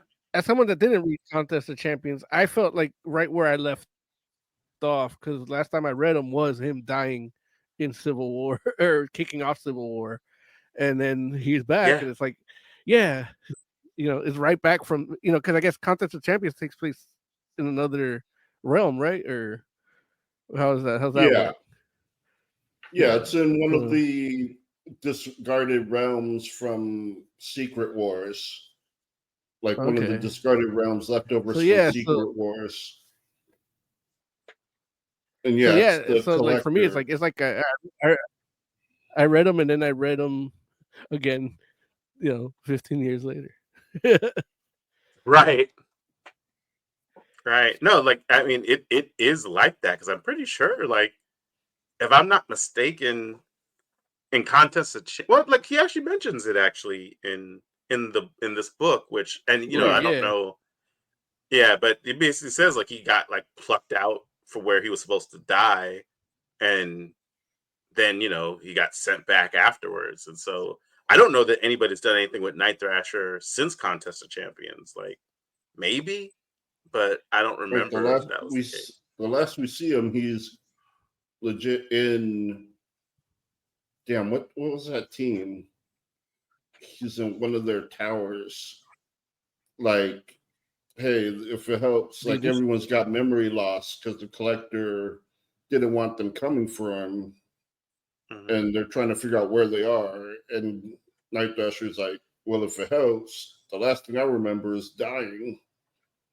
And then that's the last time we see Night Thrasher, I believe. Yeah. What team was that? I'm gonna find out. Okay. So, Mo, like, I know you said it felt like you kind of just picked up where you left off. What did you think of this first issue? It was okay. The kids with the smash and grab feels a little like a little too weird. Like it's too I don't want to say preachy because it doesn't really do nothing with it aside from their like it's just too street hero-y, for him. But I guess that's what he is, and he cares about the neighborhood. There's also the that smash and grab shit is a product of the gentrification of their neighborhood that he's been protecting or was protecting before through the foundation and his parents' work and all that. So it's I guess it makes sense. So I think the story itself is more. It's a little. They try to make it a little deeper than just a straight superhero story, but it just doesn't feel it. Like the smash and grab thing might be a little. It just, I don't know. He's fighting a bunch of kids. Like it feels like when the Thing fights the Yancey Street Gang. Like he's a Thing. And it's like it's funny because they call him a sissy and all that, but they're just kids. So it's like, but when you see that it's Rage and he's doing, like, okay, where's this gonna go? I would give issue 2 a chance. Okay. Yeah, I hear you. Yeah, it's interesting because I know when I read it, I was just like, oh, like, I mean, the smash and grab thing is a big, or not, well, maybe not a big, but it is like something that is like actually happening in this day and age. And, like, I was actually, there was a part of me that was a little concerned where I was like, oh, is this going to try to get preachy, and I was actually kind of happy it didn't. It was just like, no, like just like it's just kid thieves, Yeah. you know, and it's like, okay, cool. And you know, that makes it so that he can be concerned, because I think that if it wasn't children, he might have just been like, oh, like I could just catch them and beat them or whatever. But since it was kids, it was Right. like a little different. And, That's where it you can know, he's get a like, let me little deep. go and try to go down and find them, you know. By That's the way, and real look, there's quick, that one episode of Batman the Animated. it was the Ultimates. Oh, right, yeah, you're right. Night Thrasher was in the Ultimates for a hot second, or in the book. Yeah. But there's that one Did you finish episode saying what you which want is to similar. say? I just wanted to remind everybody of that Batman the Animated Series episode where it's like that the kids are like Batman's fighting these little thief kids, and then it turns into be a Right. bigger, more nefarious thing. And it's a great Right. episode too. Like, so that's Right. why this kind of reminded me of that a little. And it's like, you know, I'm not gonna knock it yet. Like, I got to read issue 2. Like, Right. if it doesn't get preachy because of that, then it's like, oh, he's just fighting a bunch of kids. But you know, including Rage in there, and then not going that way. I'm like, okay, let's read issue 2 then. Yeah. Okay. Oz, how about you, man? What did you think of this issue? It was fine. It's a number 1. A lot of backstory. A lot of, hey, this is what happened. I died. I didn't know that all the new warriors got killed. So, well, not penance. Yeah. I mean, it wasn't, but Speedball. even that team of new warriors wasn't the like, it wasn't all the original team either, right? It was like a different. No, it was the TV show team. Right. So you had like Bacterium or whatever his name was, the guy that talked to Bacteria. Microbe. Right, Microbe, Speedball, Namorita. Silhouette wasn't there. Right. Yeah. That team. Right. Yeah, so yeah, some of them did, but not all of them. And like even and like Jay mentioned, Speedball, who was there, was like the only survivor, and that's it caused his transformation to become Penance. Which yeah. I remember, man. He took on all that nitro blast. Yeah. And Captain America couldn't take a bullet. Well, it was a time bullet. I don't know if you know. Yeah, whatever. It's just like whatever, right? But Oz, yeah, you're saying it was fine, but it's a number 1. It's introduction to kind of letting you know where this character's been, where he's at, like mentally, with what he's doing with the foundation. Mm-hmm. And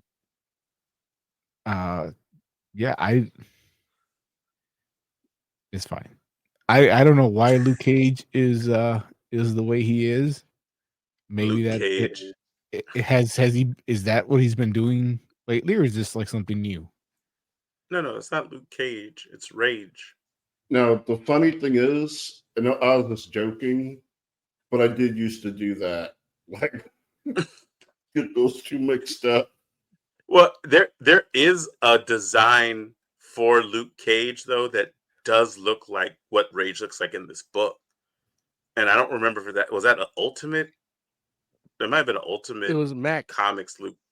I'll just call him Max? the The Marvel then. Max. Yeah. The OG.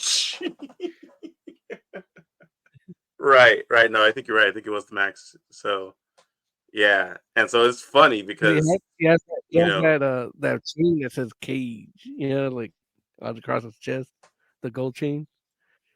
Right. Yeah, cause the 2000s.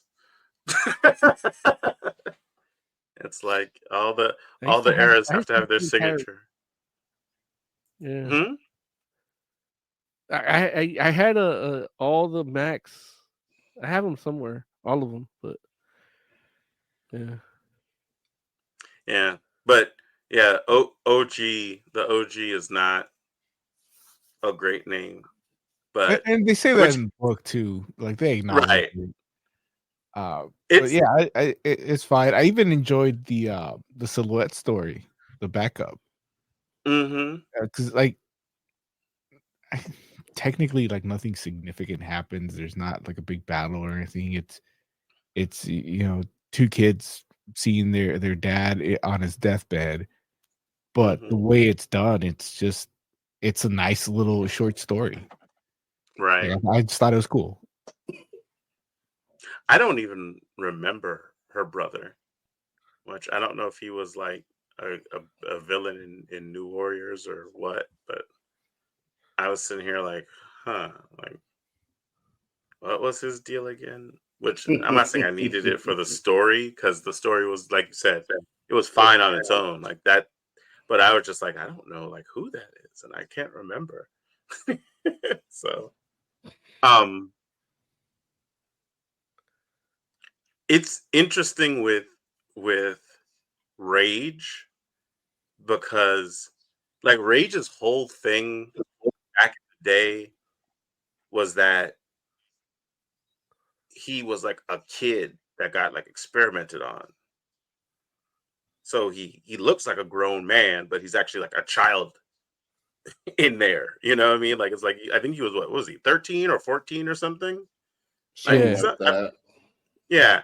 And so it's wild because Rage as a character has been around for a long time now, but we all know how comic book time moves differently than real time.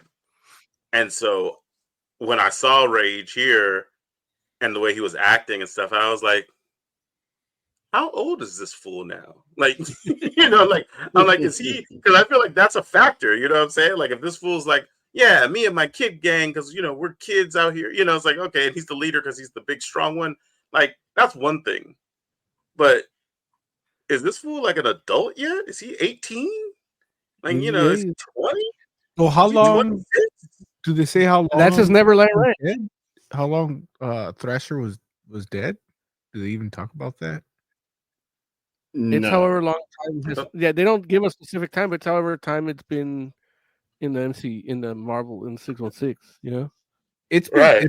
it's been long enough that dude is mad that Night Thrasher wasn't there. And that's got to be at least a year, right? I mean, This fool's 15. No, Well, it's definitely more than a year. It's more because it's still like, because I forgot who. Like, how old is the kid? Luke Cage's kid. Oh, that's a good question. I don't know. Like, I feel like Because Luke Cage's that's kid the is barometer. definitely. Yeah, I guess because Luke Cage's kid is definitely like old, not anywhere near she's not anything near a teen. She's at least 8 or but 9. she's like 5, 6, I think. Maybe Okay. maybe even 7. Yeah, could be 8. I don't think 9. Is she But showing? Okay. Does she have her powers yet? no, I don't think she has any powers. Not that Mm. I know of. So Because that's the barometer. Like, it was Jessica Jones was pregnant during all that. So oh, okay. Well, there you go. During Civil War? yeah, during Civil War and New Avengers, she was pregnant, and then Gotcha. I think so was I Julia know Carpenter. she Julia Carpenter. I I don't know if she feel was pregnant or she had a kid already, but that was like 2 during the initiative, and then gotcha. yeah. So it just because during the heroic ages when they started doing the babysitter like casting Oh, call. with Squirrel Girl? Yeah, and Okay. D-Man, Black Knight. Yeah. what I'm seeing is as of the book, The Variants, issue number 2 came out a year ago. She's The listed variance as is as what? She's listed as 3.5 in that book. In The Variant That issue kid's 2. not. That kid's not. In that 3.5. book. Yeah, So like that. Look. So it's only been 3 years. I didn't read that book. I'm on Marvel's website. So Right. No, listen. Again, this is why we don't know, and I'm like that should be clarified if it hasn't been at some point. Like I don't know. I'm sure there have been other appearances of Rage that I'm very much unaware of. The But I'm like last one was during Annihilation Scourge. Wait, the 3.5 we're talking Annihilation. about Jeez. Luke Cage's kid. Right. No. Yeah, like that kid's older than 3.5. I don't care what they say. Annihilation Scourge is, I mean, man, that's great. Wait, is that something like a revisiting of Annihilation, or is that like a That's Annihilation when tie-in? Mr. Fantastic went to go fight the Cancerverse and their version of the Sentry.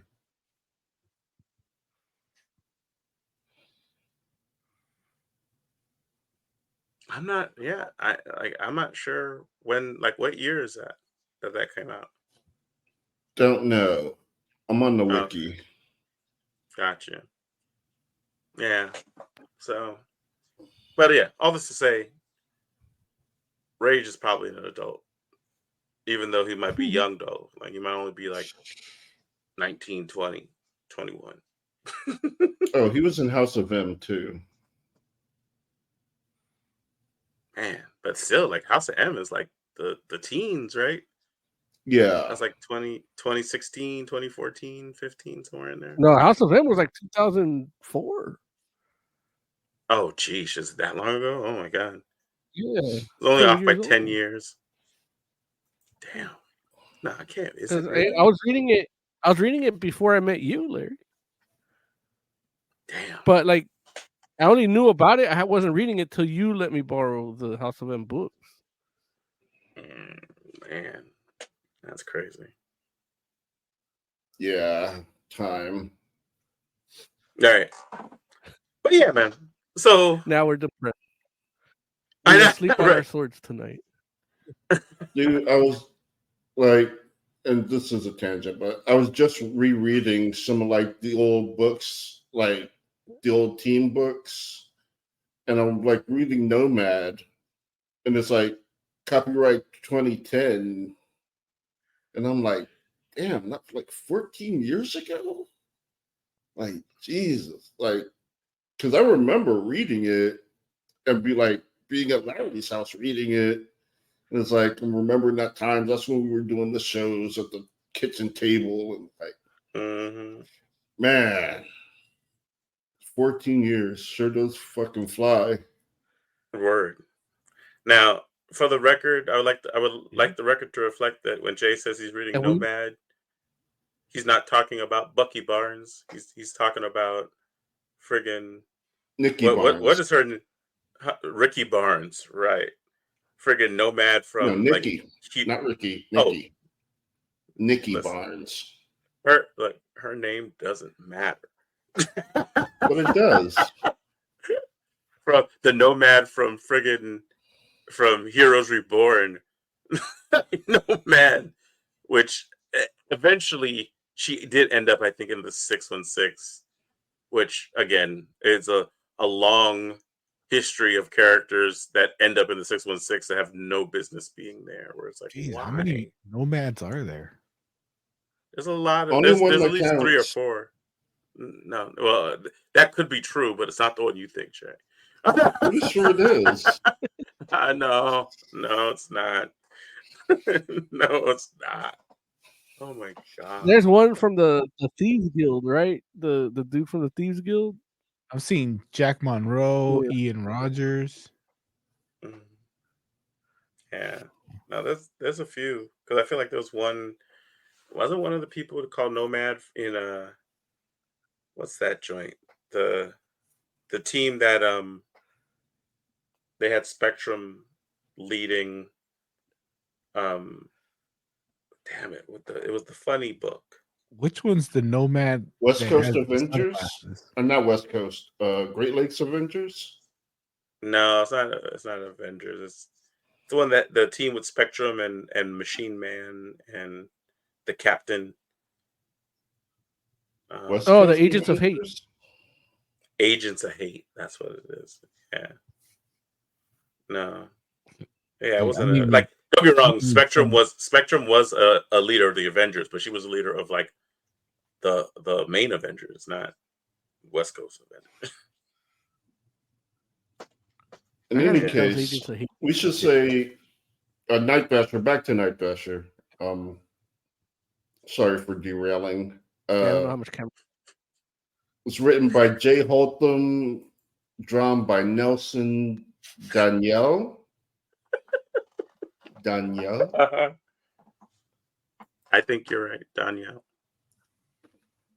And what did you guys think of the art? I wasn't a huge fan of it, honestly. It's not terrible, but and honestly, there were some parts or some points in the book where I was like, I liked how it looked, but there were more points where I didn't like it. But what did you all think? There's a point where they do the shadows and they do the little like dot matrix thing that we have on our F logo that Oz had to do one by one. But they realize there's a film that they do, and then they just press it on and then peel it off, and it's like they do the shadows that way a lot. I've seen them do it a lot.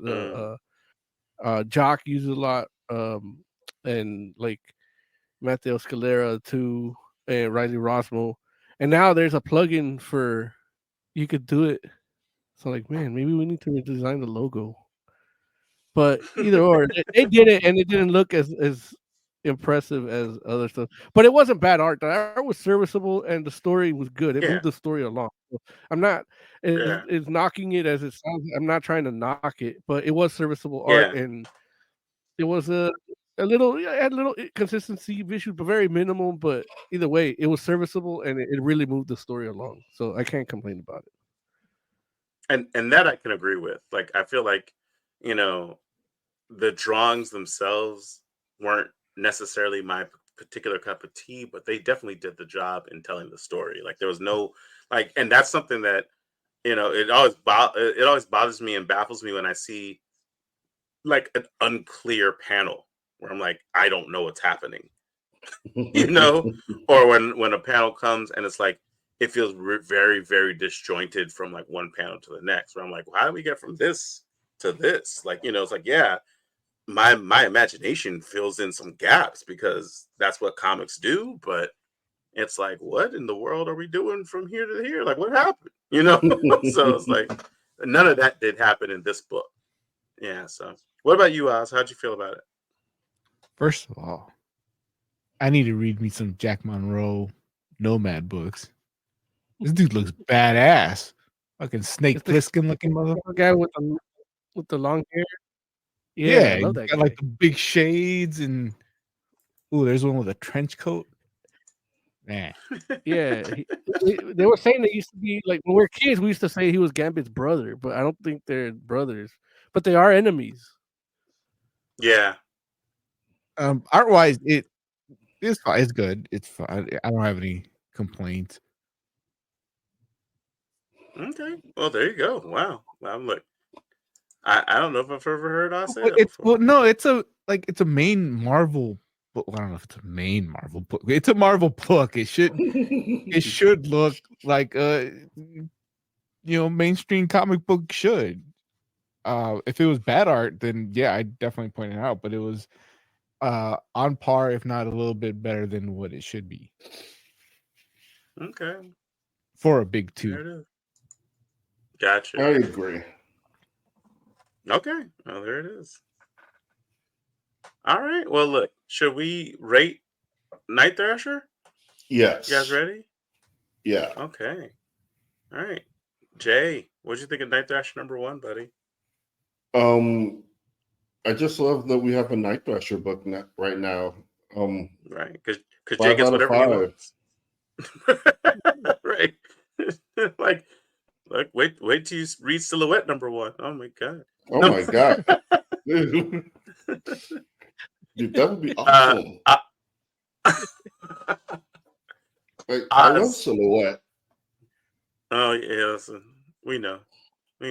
No, Oz, what do you think of Night Thrasher #1? I'm probably gonna go with a 4. It's a #1, and it's interesting enough to get you wanting to read the second one. Especially, they saved like I don't want to say the best stuff, I guess, because that kind of sounds off, but the action kicks in at the end, and the results of it make you want to pick up the next issue. I don't want it to sound like I'm disparaging it. It's actually, it's not a bad book. I actually did enjoy reading it. Well, you know me, I hate the words. Yeah. Moses Magnum, what do you think of Night Thrasher #1? I give it 3.5, but it did get me to want to read issue 2. So, and I'm happy for Jay that he gets a Night Thrasher book. So that's always nice. And, yeah. So, yeah, I will read issue 2 for sure. But yeah, it could be a little. We'll see how it plays out. Again, it's what I didn't like here is actually how it ended up playing out. Like I said, it pays off in the end. It works in the end, and that's what's going to get me to read issue 2. So it did its job. Right. I agree with Mo. I think 3.5 is the rating for me, and I did find reading the book enjoyable. It's not not necessarily the best book, but it's far from the worst. And I would definitely like to read the second issue. So that's what comics are supposed to do, right? Read the next issue, sell the next issue. So yeah, there it is. All right. Oh no, we lost Moses right at the end. Look, well, GoPro webcam is his final thought. So, all right. Jay, final thoughts. I'm probably gonna have to get Netflix so I can watch this Avatar thing. But I'm gonna rewatch Carol and the End of the World first. That's fair. Oscor, final thoughts. Most cock cam looks way better than that GoPro. You should have just had that going. His cock cam. Yeah, but I don't know. I don't know if it's the camera that's usually on his cock for our OnlyFans, or his feet for his private OnlyFans. His private OnlyFans. They call it MonlyFans. I just sent a new video to our QA department to review, and there's more on the way. Good job. Moses Magnum, final thoughts. Yeah, technology is a fickle mistress. But yeah, we do our thing here and expect more of what we do and more of what you like. And then if you tell us what you like, we'll give you more of that too. But in the end, it's what we like.